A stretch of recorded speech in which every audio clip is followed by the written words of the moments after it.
So Onyx reached out to me and asked me if I wanted to check out their new Go series product. And I'm like, absolutely. Let's do it. What do I got to do? Where do I sign up? Let's get it going. So I'm like, yes, I finally get a chance to bring the Go 10.3 to my audience. No, we didn't get Let's the Go do it. 10.3. We didn't get that one. It's not the Go 10.3. No. We didn't get that one. I tried to tell you. What is it? It's the Go Color 7. It's the Go Color 7. Yeah. Why did we not get the 10.3? Did they tell you that? They said we weren't big enough. Oh, we're not big enough. I get it.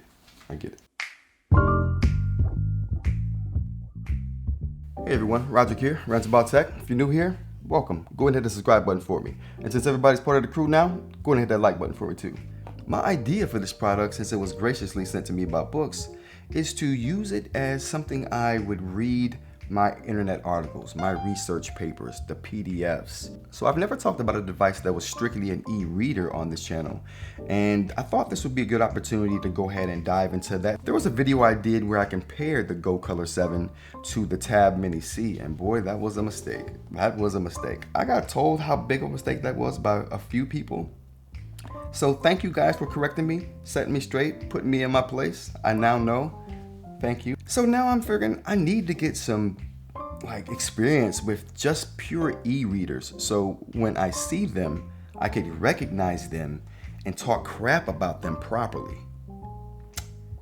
It's all in the furtherance of talking crap. But, it just gets some experience. So when I do say something about it, I have a better understanding. So that's the point here, is to get as much experience as I can in this eInk space with the e-readers and the note-taking tablets and whatever else is to come. So here we go. We're going to dive into it. Now, I'm not going to use a knife. I'm not even going to attempt to bring a knife out. We're going to go with the scissors. I figured out what was wrong with these scissors. I still need a better way to open boxes. That's not a knife and not scissors. Something in between. Something better where I can't hurt myself or anyone around me. So, but for now, we'll leave that there. I was told to mention that this box looked like a cobble of other boxes mashed together with beeswax and dried up Elmer's glue. So, I can't disagree with that. I'm just happy to have it. So who cares what the box looks like? All right, so let's go ahead and try to cut through here. I don't even know how to get this thing open. This is gonna be tough. Oh, I could probably use this thing. But it's perforated, but I gotta make my own perforation with the scissors because they got tape over it. So it's not gonna come off easily. All right, here we go. This should help. There we go. All right, so that wasn't too bad. All right, so we have the box partially open, and I think I can, there we go. Oh, this is nice. Okay, so it looks like, let me see this. What we have here is, this is the device itself. It's tiny. We're gonna put that aside there for now. And it looks like we have a case here. Yeah, case. All right. And the rest of it is just cushion. They had it nicely cushioned though. I like this. I actually might keep that. All right, so let's go ahead and put this to the side and we're gonna go ahead and check this out. All right, so now we got that taken care of. We're left with these two pieces here. And so let's go ahead and take a look at the actual device first, and we'll take a look at the cover next. So let's see if we can, there we go, that worked out well. These scissors still don't cut. I don't know why. Every pair of scissors I buy, I can never keep them for more than a week before I do something to them that totally just destroys them. Whatever. I'm gonna buy me an industrial strength pair of scissors one day, like some shears. That's what I need. I need shears. But then, could you imagine me with some sharp shears? I couldn't. All right, so what we have here is the Boox case, and we're gonna go ahead and try to open her up here.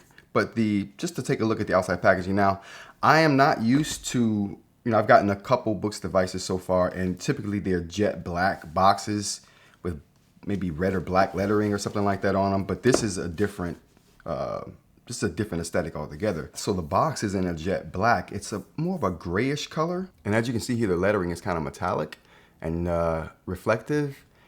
And it's got different colors on it. It's like the candy paint coating. But yeah, it's very nice. I do like it a lot. All right, so let's go ahead and slide her out here. Put this to the side. So it's the same color. Yeah, still not as black as their normal stuff. I think, yeah.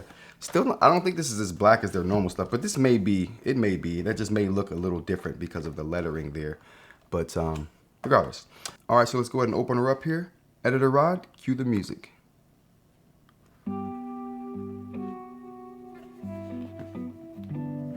Okay, all right. I'm liking it. I mean, it looks like I'm the first person to touch it so far. Let's get her out of here. Oh yeah.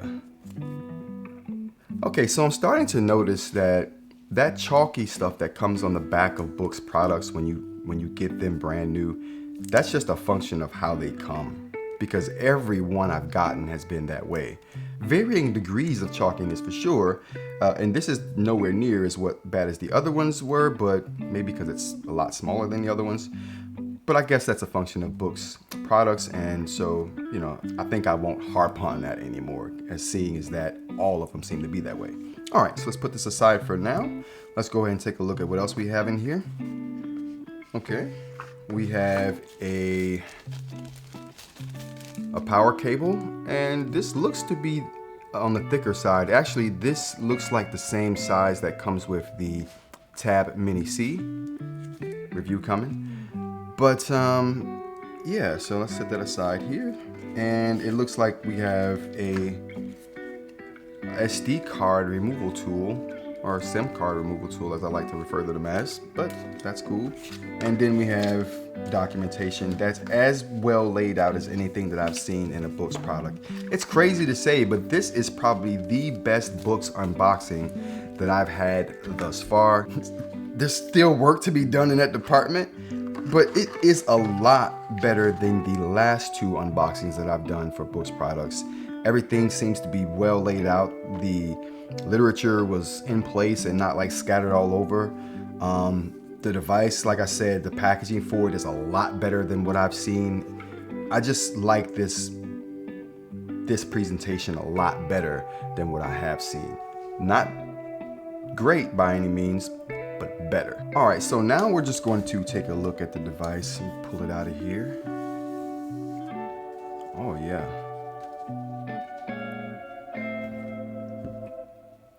Oh yeah, it looks really nice.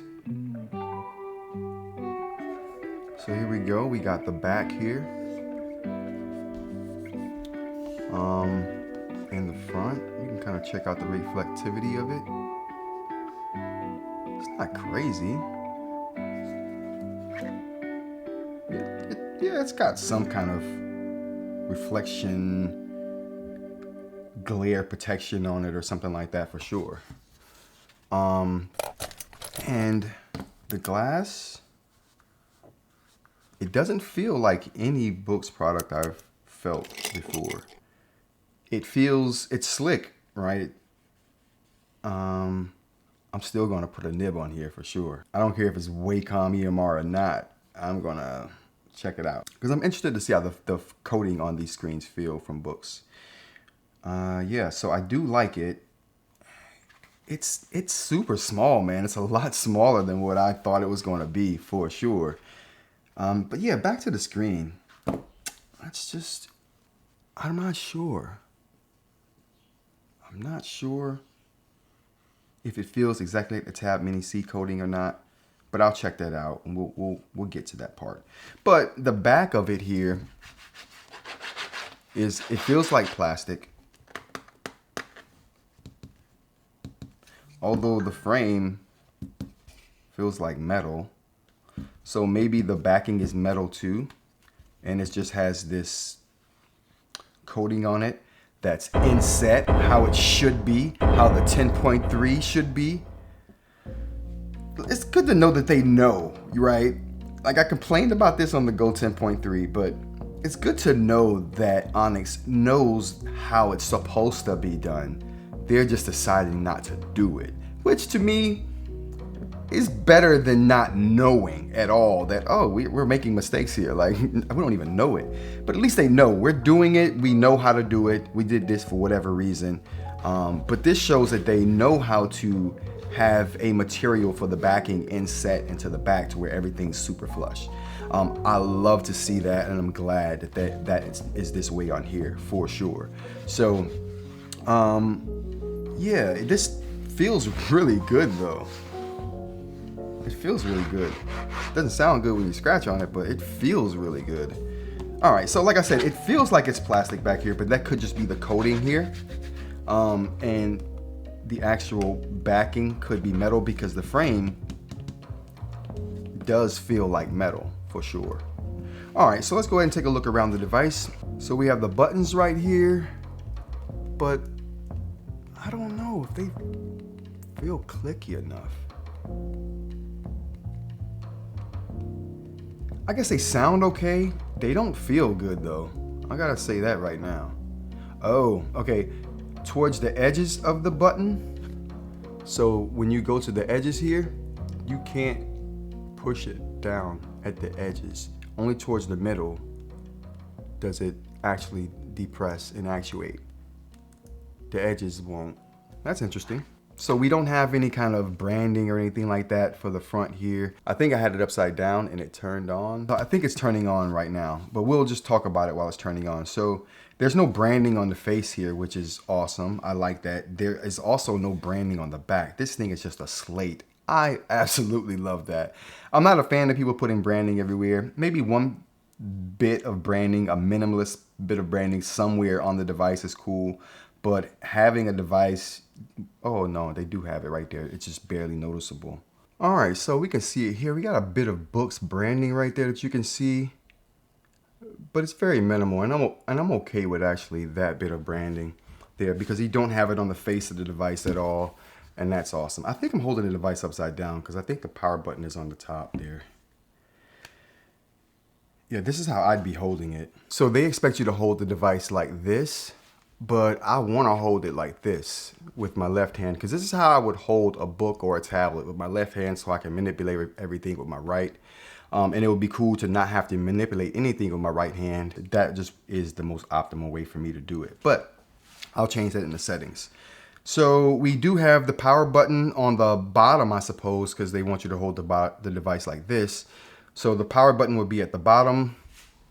That is a silly placement for a power button. Because like we just saw, I tried to sit the device down to look at it to show, and it was on the power button and accidentally turned it on before I was ready to even do that. Because I like to just have a controlled environment, turn it on, and enjoy that load up, boot up screen. But anyway, yeah, I would like to see the power button on top.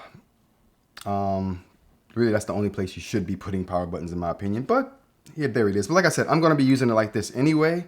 So for me, the power button will be effectively on the top. All right, so I can already tell that this thing is going to be fingerprint and gunk magnet.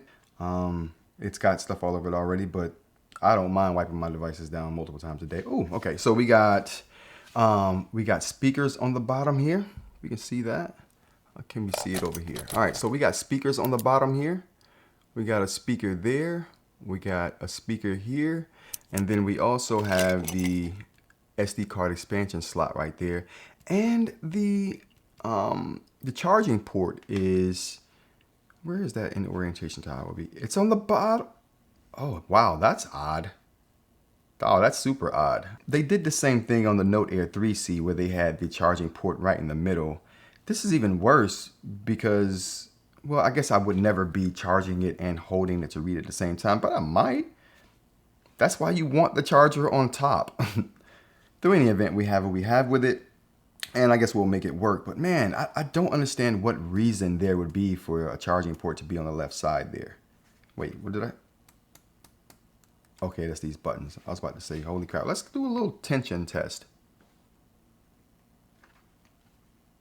Okay, super solid. Don't hear any creaking at all. This thing is, it's light, but it feels well made. with the exception of those buttons rattling. Come on, we got to dampen that. See, just that little thing right there is bothersome. Especially when I know that there's something we can do about that. But nitpicky, I know, but that's what I'm here for. I nitpick, but maybe that's not nitpicky at all, depending on who you are.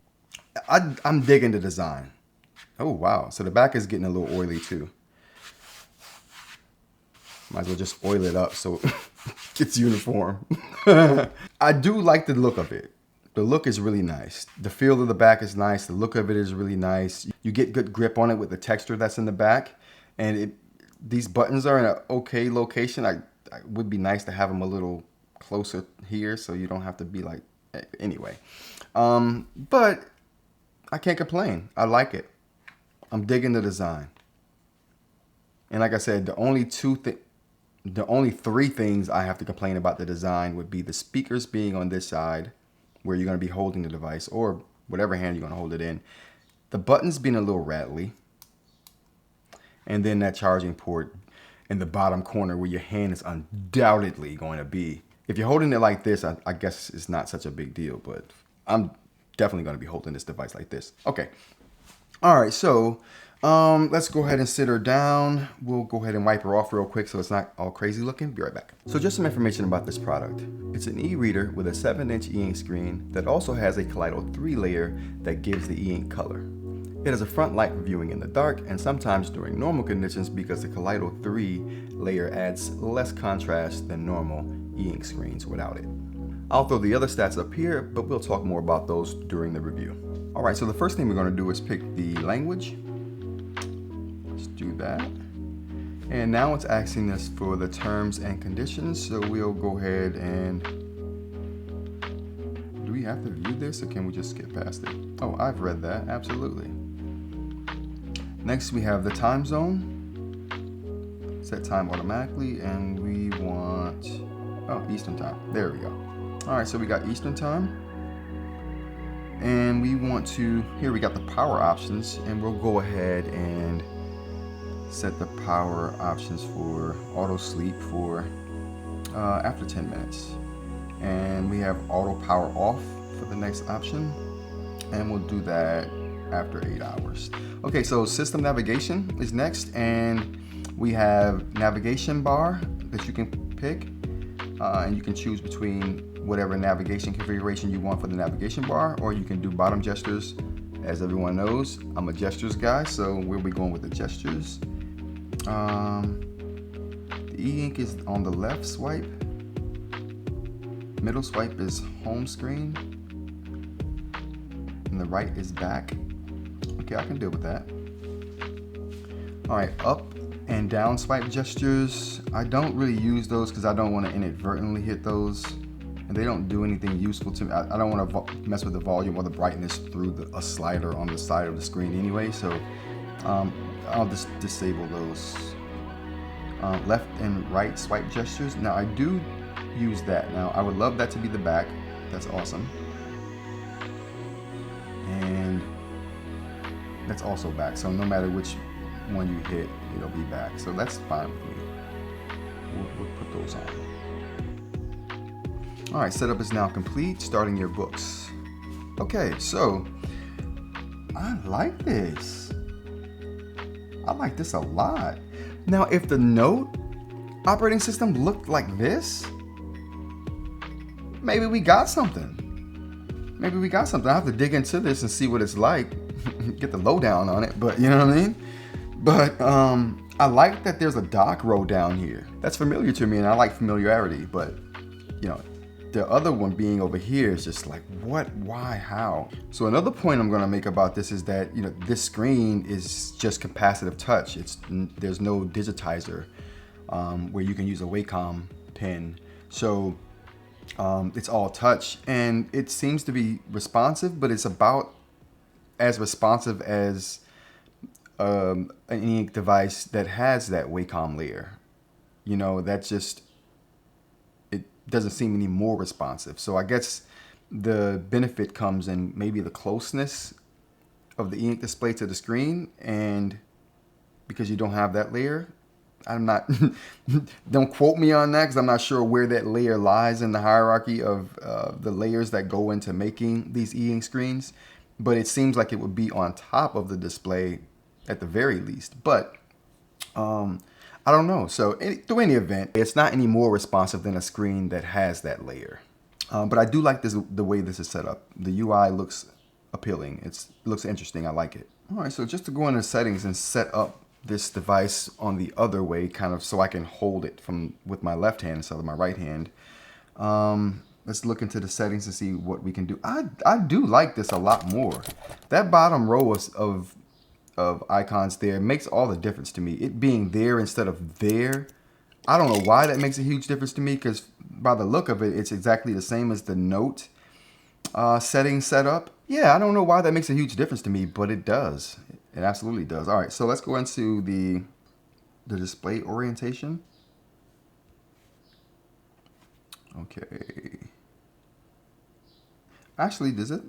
Oh, there we go. So we got the same kind of quick menu if we swipe down from the top right. That's great. So let's go ahead and rotate. And we're gonna, bam. There we go. Now we're cooking with gas. Now that it's the right way for me, I can see this a lot better and it makes a lot more sense to me with things being on the left side here. But I do love that. That is great.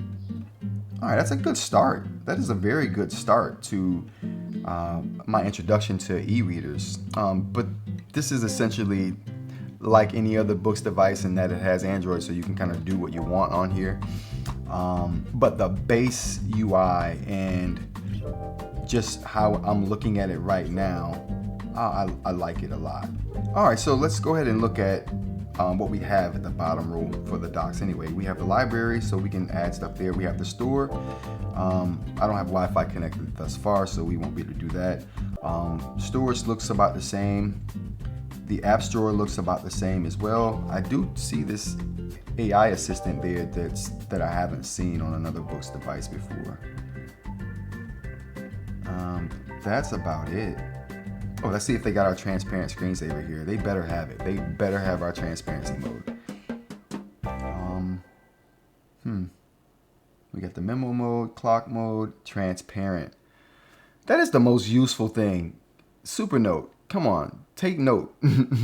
Take a big super note.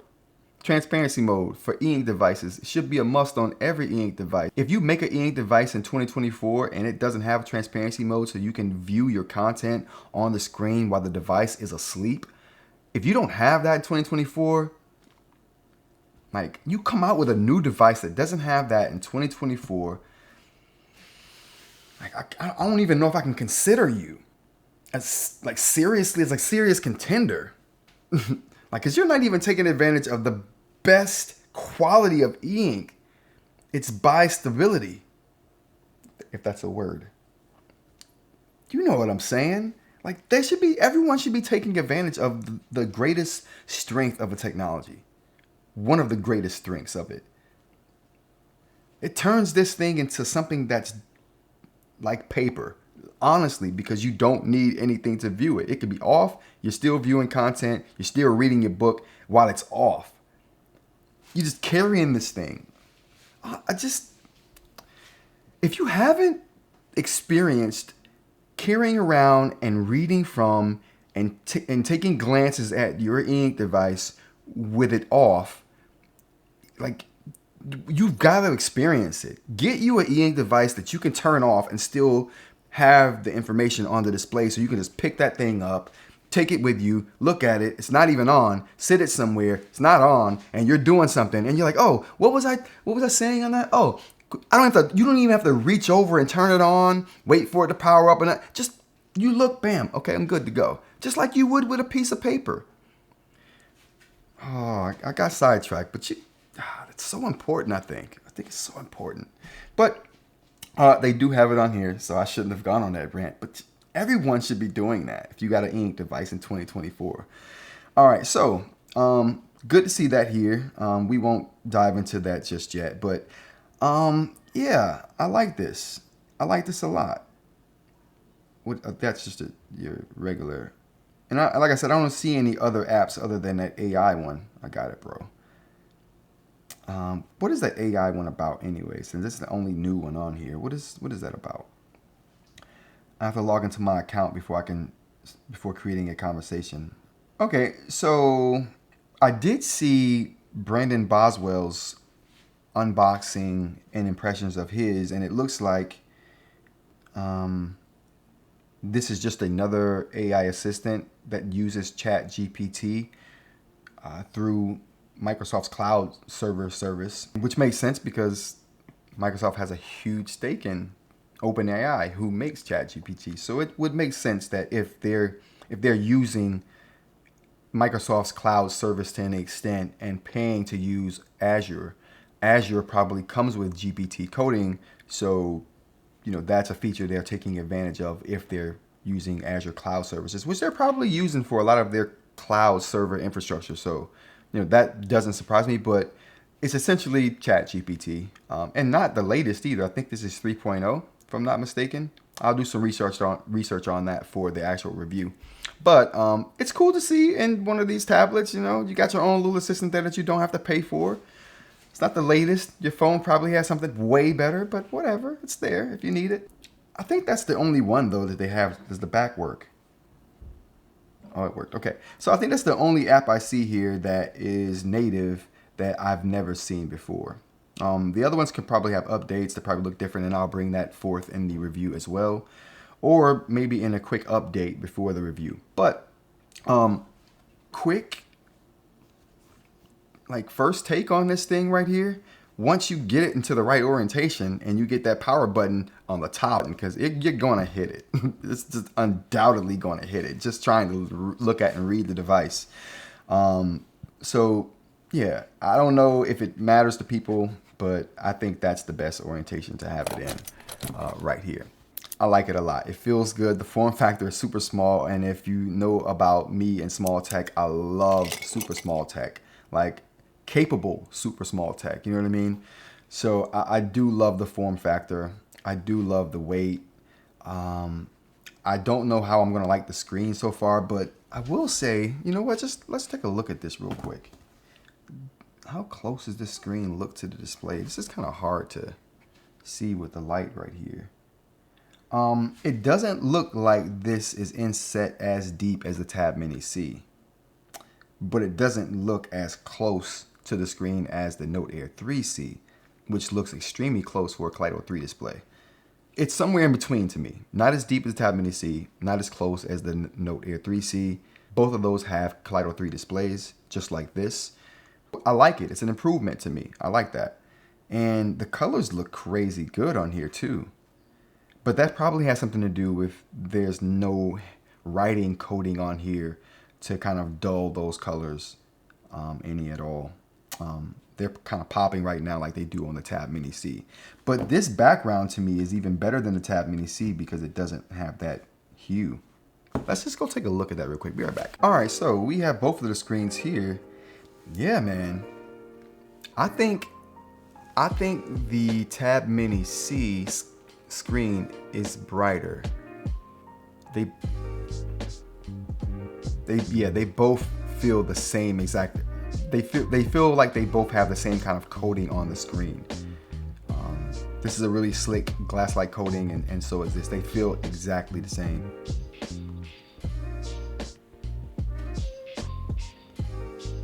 They have the same kind of friction with my nail as well. The Tab Mini C screen does look lighter than the Go Color 7 screen here. This screen is a bit redder. Actually, this is the same phenomenon I come across with the Note Air 3C, how it has that redder screen. Let's take a look at that. Let's back up a little bit. All right, so let's take a look at this. The Note Air 3C definitely has a redder screen than the Tab Mini C. It's on the reddish side. This is even redder than this. Darker too, so this screen is way darker than this. So this is the darkest screen by far of these Kaleido 3 displays right here. And it has a redder hue than the Note Air 3C does. So darker and redder. than all of these. This is on the greenish side for some reason, but it's brighter. I think this is brighter than the Note Air 3C as well. But I think that's only because the Note Air 3C has that writing film on it and this one does not. It just has the anti-glare coating, which, like I said, I think it's the same thing they're using for the Go Color 7 as well. Yeah, super interesting. So darker display, you're definitely gonna need that front light for sure. But I wonder if the reddish tone, without having that film over like the Note Air 3C, results in better colors. Like, we want to get into that. I'm probably gonna have to do a quick update on this just to see if the colors look better. My use case for this originally wasn't going to be books, although I am going to read some books to give people who want to read books on this some kind of indication of what that might be like. I'm more so going to be reading articles and PDFs on this and research papers and stuff like that. So I will read some books on it to give you my opinion on what it's like.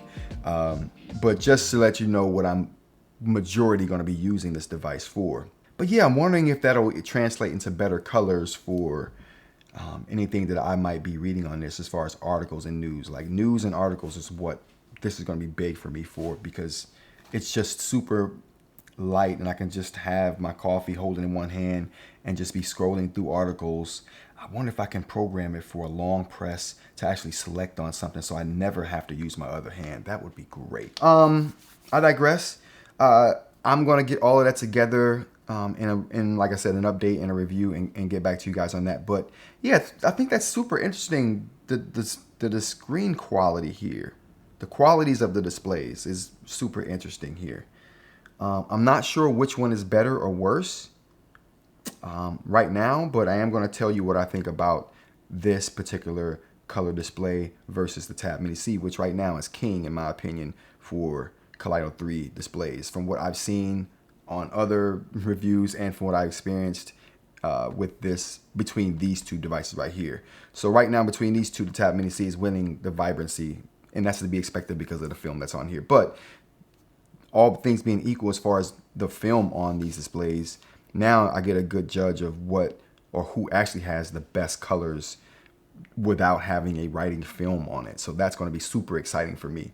All right, so let's dig into this cover now. Take a look at this cover and see what's what.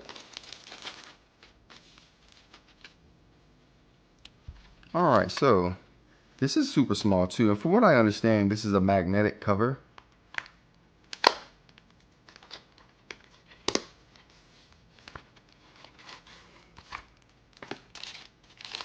All right, so let's put you to the side over here. Oh, this is cool. So I do like this right here. I don't think it's real leather. Do they say? It just says lightweight materials. So I'm not a fan of leather at all. I'm trying to get away from the leather and everything, but this feels good. I don't think it is leather though. I think it's like a vegan leather or something. Oh, that's a cool little addition right there. I like that there. That's a nice little touch. The books on the corner there. That's very nice. Very nice and tasteful. It's not orange. Classy look. Very nice. Classy look. I like it. All right. So the inside is soft. Really soft. I like the inside. I like the fact that it's a dark color too, because when I use the Super Note cover and I fold it back and sit it somewhere, and like, I want all my surfaces to be clean, right? But the reality is they're not all clean. There's going to be stuff around, and that stuff gets on the case and makes it all look all nasty right there because it's a super light gray. It's like, oh, it's just not going to be able to keep that clean. I got to the point where I just stopped using the case at all because of that. Anyway, this is a darker color, so that shouldn't be an issue as quickly or at all. And it's thin too. I like that. In respect to the device, it's the thinness you would want it to be for this size device. So I like that. Matter of fact, it's super slim for the size of device this is. So it's magnetic. Let's go ahead and slide it in there. I don't even know. Okay. So now I have to open it and use the device. The backwards way because I want my buttons for the left hand. Whatever. All right. All right, so I'll just be holding the device like this then, because I refuse to have it on the other hand. But I like it. It forms together a nice, solid, really solid unit. I have no gripes about this whatsoever. Well, maybe. Okay, yeah. I have no gripes about this whatsoever. It feels really good. It feels solid. It feels like it belongs together. Yeah. I like it a lot. All right, so that is the Go Color 7 unboxing. Solid device. Only found 3 things wrong with it. Not bad for a new product line. I'll give it some grace because of that. But yeah, I'll see if those colors are better, see what I feel about it. Like I said, I'm really interested to see if I can program those buttons. That's going to be key for me with this device, I think. All right, everyone, go ahead and like if you liked, subscribe if you want to see more, and until next time, take care.